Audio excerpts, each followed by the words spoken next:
Hello everyone, welcome to Southern Wreaths. If you haven't yet, please subscribe to my channel and be sure to give me a thumbs up. Today I'm going to show you how I make this really cute Scarecrow Wreath. These are the supplies I'm going to use to make this wreath. I'm going to start by adding my pipe cleaners to my wire frame. This is a 14-inch wire frame. I'm going to tie a pipe cleaner to each crossbar on the center, covering the two center rings. I'm twisting 3 times pretty tightly. You don't want them to move anywhere. And I just kind of push them out of the way into the center of the form. Then to do the outside, I'm just starting at any random crossbar. Again, twisting 3 times pretty tightly. I'm going to lay it along the frame, and where the pipe cleaner ends on the second from the outside ring is where I'm going to add my next pipe cleaner. You want to be careful when you're twisting on the outside frames because they don't have the crossbar there to protect them, and it can squeeze them together, so you don't want to do it too tight. So now I'm going to, after I finish doing the whole outside, I want to run open the outside ties. It just makes it easier to add my mesh. I'm going to use this 21-inch jute mesh, and I just gather it together and I'm going to attach it at a crossbar where there's a pipe cleaner with this zip tie.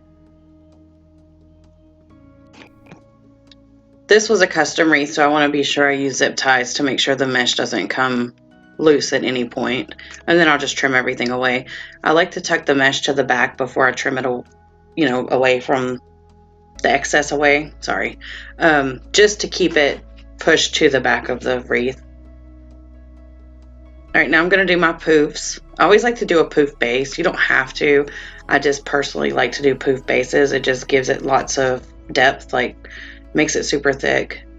Especially when you don't use the work frames with the tinsel. This just gives you the same thing, but you can ship it in a smaller box. So I'm going to do 12-inch poofs. I'm just using my mat to help me measure out. So I just place the pipe cleaner and hold it at the 12, pull it out till I get to the end of the mat, and then where that's pieched together, I'm going to add it into the pipe cleaner. I twist 1.5 times, and I like to poof it as I go. And I'll go around and do the whole outside. Once I make it all the way around, I'm going to pull the mesh into the center and just twist it once, just to pull the mesh in to the middle so it doesn't like make a diagonal thing across. And then I'm going to continue doing my 12-inch poofs. Once I get to my last poof, I'm going to open the first tie that I used and add this mesh into it. And this just makes a perfect circle. And this is basically how you make a poof wreath. So if you just wanted to do a poof base, this is where you would stop. And then I'm just pulling it through to the back. And then I'm just going to attach it with a zip tie, just like I did at the beginning. I really love working with jute mesh. It doesn't fray as much. This particular one doesn't. This is the one I get from Hobby Lobby. I also order the smaller ones sometimes from Craft Outlet, and both of them I've not had any trouble with fraying. And it's a softer mesh, but it's really sturdy. And I really love the color. It can work with a lot of different seasons. Normally I get 2 wreath bases out of one 21-inch roll of mesh. And now I'm going to cut 24-inch pieces of this 10-inch jute mesh. And I need 14 of them because I have 14 ties on my wreath. So to add them, I'm going to do just the ruffle. And you can see this doesn't fray at the ends, so you can just lay it flat and ruffle it. Sometimes with regular mesh, I have to do like a curl at the beginning, just a turn under. I did not find that necessary with this wreath. So after I twist once, I'm just going to fluff my ruffle out to make it nice and round. And here I'm going to show you again how I did the ruffle. I just like to put something heavy on it so it doesn't all roll up, because once you get to the end of the roll of mesh, it wants to roll up to you. And I'm only twisting once because I'm still going to add ribbon.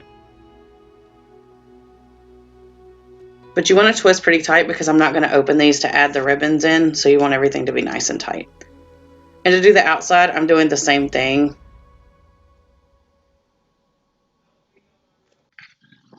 The only difference is fit. Instead of fluffing left and right, you have to fluff left, right, and center. So you have all of the ruffles poking out and up. And now I was just sitting to see what my scarecrow would look like sitting there. And now I'm just going to use my 12-inch piece of cardboard to cut my ribbon. I just like to wrap it around. And then I'll slide my scissors in to cut it. This makes 12-inch pieces of ribbon. I needed 9 of the green, 9 of the blue, and 10 of the plaid.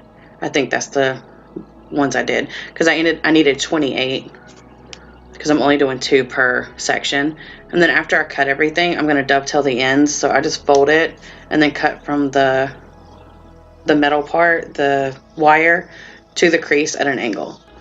And I'll go through and do that with all the ribbons, and then I like to stack my ribbons the way I'm going to add them to the wreath. And I just alternated which colors went with what, just to mix it up. And that way there was some kind of pattern. You can't really tell there's a pattern when you're adding it in because the outside and the inside are different, but it just makes it where you don't have a lot of overlapping colors. Now this time when I add the ribbon, I'm going to twist it 3 times, the pipe cleaners, and then roll it down with a glue stick.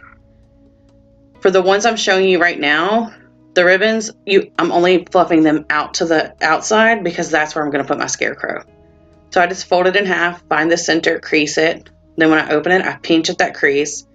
Then I put it in the pipe cleaner, wrap it around 3 times, and then spread out my ribbon. Normally I do an X, and that's what I'll do with the rest of the ribbons. You can see here, those are X's.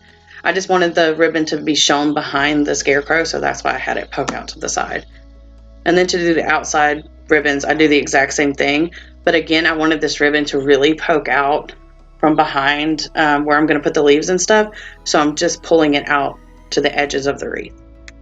And you can mess with your ribbons and put them any way you want. And this is what it looks like when all the ribbons added.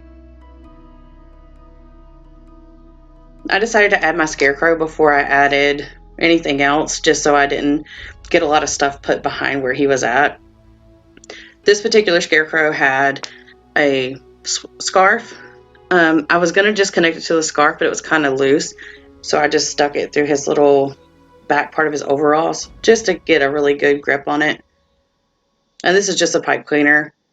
Then for his bottom, I just used some scissors and I cut 2 little creases on each side of his bottom and then slid my pipe cleaner through. And this one had nothing right there on the butt of it because it's a sitting scarecrow, like you would sit it on the edge of your mantle. It's also weighted, which makes it look really nice when you add it to your wreath because the legs are used to hanging down, so they don't want to stick straight out or anything. So that's something to think about if you're going to get something to go in your wreath. If you want it to look like it's sitting down, get one that like sits on the edge of things. And then to add it, I'm going to add it just like I do with a sign. I'm just going to feed the pipe cleaners through to the back and attach it to the frame.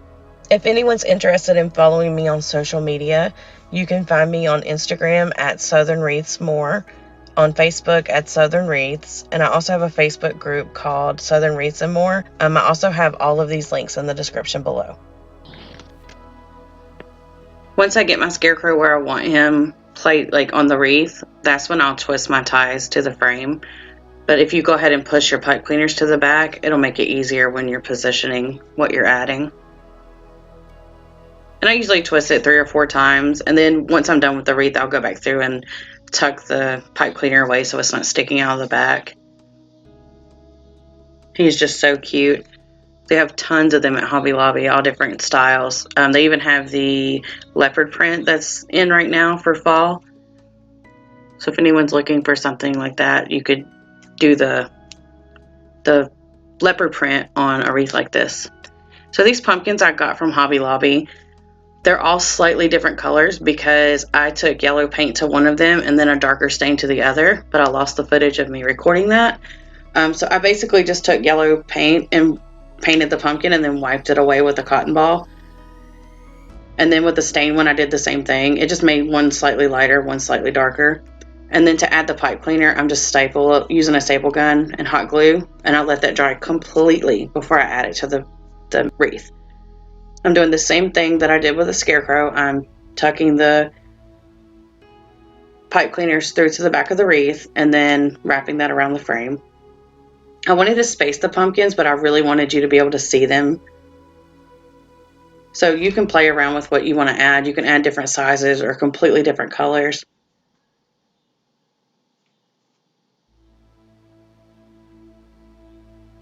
You can even add those pumpkin picks that have like the leaves and the berries all together. That would be cute. Okay, so the fun part of this wreath are the leaves. The customer wanted a ton of leaves on this wreath. Me personally, I probably wouldn't have added all of them, but it wasn't my wreath, so I did what they asked. So this is a garland that I picked up at Hobby Lobby. It was 40% off, which is awesome. I think it was only $10 before it was 40% off. No, I'm sorry, it was $13. So I got it for under $8. So I'm just going to run through and cut all of the leaves from the garland and add them into a basket. They were actually two to a stem, so I had to cut those in half. You could leave them together if you wanted to, but I wanted to be able to put everything in individually. And there I was just getting my hot glue gun ready to go because I am using hot glue to attach them. You can use whatever you want. You can like add clips and clip them in. You can add them to pipe cleaners and feed them through. You can add them to wire and feed them through. For this wreath, because there were so many, hot glue was the best way to do it. And I'm just pulling them off of the frame. Some of them I didn't cut right away because I wasn't sure if I was going to do each one individually, but I do go back through and trim all of them. Once my hot glue was heated up, I was ready to add my leaves. I'm using Gorilla hot glue. That is the best hot glue I've found. It takes a little bit to dry, but once it dries, it really stays on there. And I am just going around and tucking the flowers in after I put the hot glue on them, wherever I feel like there needs to be a leaf. And I'm kind of doing it in rows. So I'll go around the entire outside, and then I'll do the middle, and then the center, and then I went around and added anything that was left over. I was adding in places. I definitely wanted to make sure that my stems were tucked where you couldn't see them, because that's where I was adding the hot glue. I added the hot glue to the stem and then the back of the leaf as well, just so I knew that it wasn't going to go anywhere. And this was super simple. I just kept adding. I tried to vary the colors a little bit. I didn't want too many reds together and too many yellows. I wasn't super conscious about it. For a while I started adding, more yellow where there wasn't any, more red where there wasn't any. Some of them had a little bit of green in them as well. And this was the fun part for me. I really liked adding all these leaves in. And with this, you can customize it to how you like it. You can add as many or as few as you'd like. And I thought these colors went really well with all of the other colors in the wreath. Now I was just picking it up so I could look at it from a distance to see if there were any holes on the outside. And now I'm moving to the middle. And you could just work on one side of the wreath and make your way across. This was easier for me because I wasn't sure how many leaves were going to end up on the wreath. You can see here I added berries in the same way with the hot glue. But that's it. That's how I made my Scarecrow wreath. If y'all have any questions, please leave them in the comments below, or you can email me at craftingwithlee@yahoo.com. Thank you so much for watching, and if y'all learned anything today or liked my video, please like, share, and subscribe. Thank you.